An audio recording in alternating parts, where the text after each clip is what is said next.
Yeah, it's been noticed that over the last 10 years or so, probably even longer, the numbers of visitors to the Highlands has been gradually increasing. But with the onset of COVID and the release from restrictions in 2020, the number of visitors exploded and there was a huge influx, and this started to create a number of access issues. These were being highlighted by many communities. There was posts on social media, but also people contacting the council directly. And so we organised meetings to discuss what those solutions could be and put together the draft of a management plan and what we could do to improve the services we currently offer within the current resources, but also put forward ideas that would need either extra staff or extra funding. Many of the issues are associated with camping, and so this is an element of the Scottish Outdoor Access Code, of which a lot of people would need better understanding of responsible behaviour. So in order to do that, we would need a number of people who could go around parts of the Highland where people were camping and engage with them and explain the do's and don'ts of camping in the outdoors.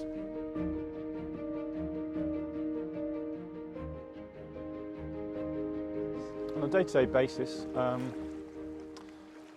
we deal with people firstly, and part of our role is engagement both with communities and with the visitors that have come to our areas. So engagement with them, talking to them about the Outdoor Access Code and responsible use and application of it, and responsibly applying that in the areas where they're visiting. And that could be through the ways that they are acting. It could be through campsites that are being set up. It may be through the management of those areas as well, such as if they've made a decision to light fires and how they're interacting with other people around them.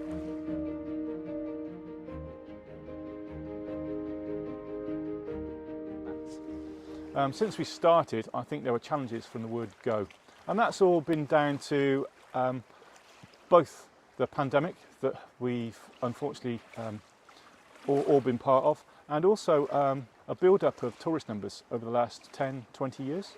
And so straight away, we're visiting areas where we see many fire pits, for instance, so areas of damage and damage to local trees and litter all over the place, including fly tipping. But one thing that we have discovered as part of that, it isn't necessarily just visitors that are doing this, it's local people as well. So there's a level of responsibility at all levels, and part of our role is to be able to highlight that to everybody. Sure. One of the first things that we thought needed to happen was the education of people.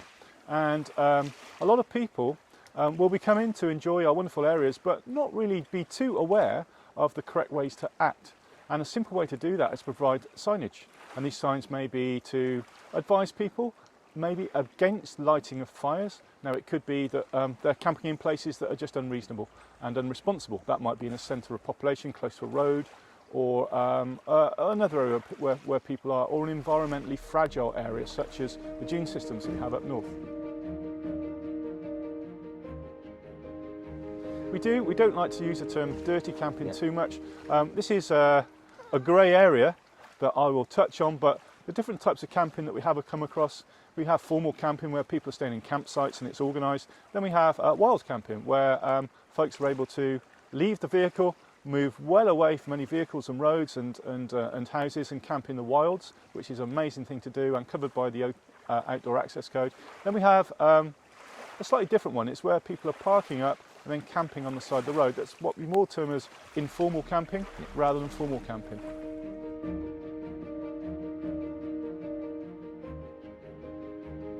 I think wonderfully. It reinstalls into all of us how wonderful people are, and the visitors that come here, and even the folks that we're trying to, that we're having to put a stop to, lighting fires.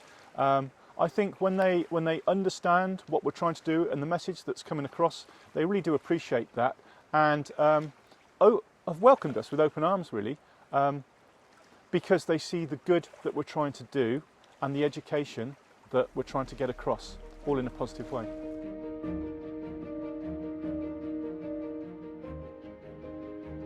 I think they've made a great difference. They've spoken to nearly 12,000 people already and obviously made them welcome to areas, but also highlighted what responsible behaviour is and aspects of the Outdoor Access Code. They've also helped tidy up the sites and maintain some of the sites. Over 700 bags of litter have been collected, which might otherwise have been left lying around the countryside. They've also highlighted where the problems are so that we can try and find solutions. They're working with partners in communities. They've contacted over 35 community councils and various individuals within those communities, and also landowners where we can look to improve some of the sites that visitors are going to, and also working with certain partners. And we've collaborated with some partners in gaining funding for some of those posts, but also partners that have other ranges like Forest and Land Scotland, Nature Scot, the National Trust for Scotland, and a number of community wardens that have come into post this year.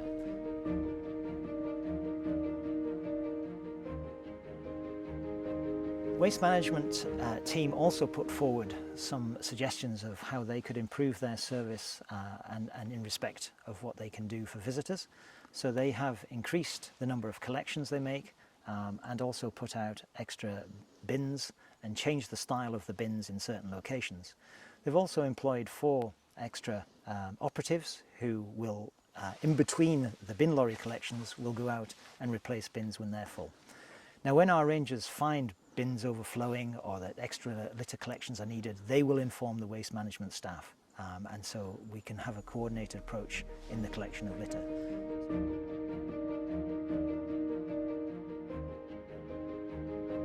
Well, I have. There's been a positive impact that the Access Ranger team have made across the Highlands. One of the big ones that I see is, well, it's good. I've had a comment whilst I've been at Dawes Beach, and the comment has been, wow, isn't this beach clean and tidy? And that just is a big slap on the back as far as the team's concerned, and that isn't the only place that that's happened. So that definitely has been a positive aspect.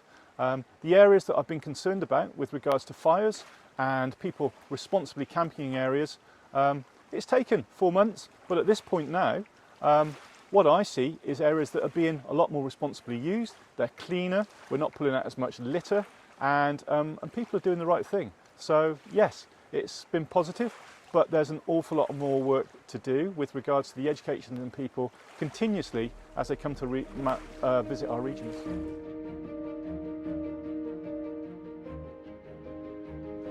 We were unsure at first how that might be taken, and it can open a whole can of worms, which, as far as I'm concerned, is a challenge. There's no way that we should shy away from any controversial information that we need to get across to people. We're not into shaming and blaming, but it's a realistic fact that social media is a great way for us to get across our message. And what we've tried to do is do that in a form of information to show people what has been going on and the bad sides of visitor interactions and coming here, but also the positive ones too. And in addition, we've tried to write slightly longer articles that can educate people about specific things, such as the fragility of some of the areas where they go to visit, and also the fantastic communities that they travel through that people are probably less aware of, but are equally as important as the landscape.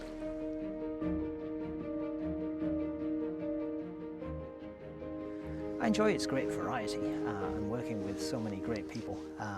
You've mentioned the Access Ranger team, but I also work with the Access officers, and indeed I still do the Access officer duties for the Ross and Cromarty area and have done since 2004. We deal with a lot of varied access issues, working with access users and land managers and communities and colleagues, trying to resolve some of the issues that might come up. Maybe simply locked gates or signs, but it can be more complex than that. We also have the Long Distance Route team who work and manage the West Highland Way and the Great Glen Way.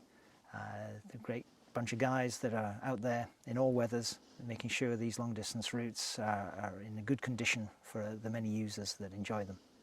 Being on the road at maybe 5:30 in the morning or 6 o'clock, when you've got it to yourself, and seeing the wonderful wildlife that we have, is you can't beat that. You know, there's a reason why we do what we do, and there's a reason why we live where we do.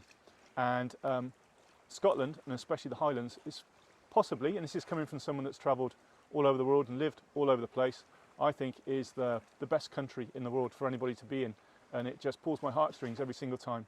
Now, if I can engage with people and leave them with that gift of feeling the same thing that I do, then that's job done as far as I'm concerned.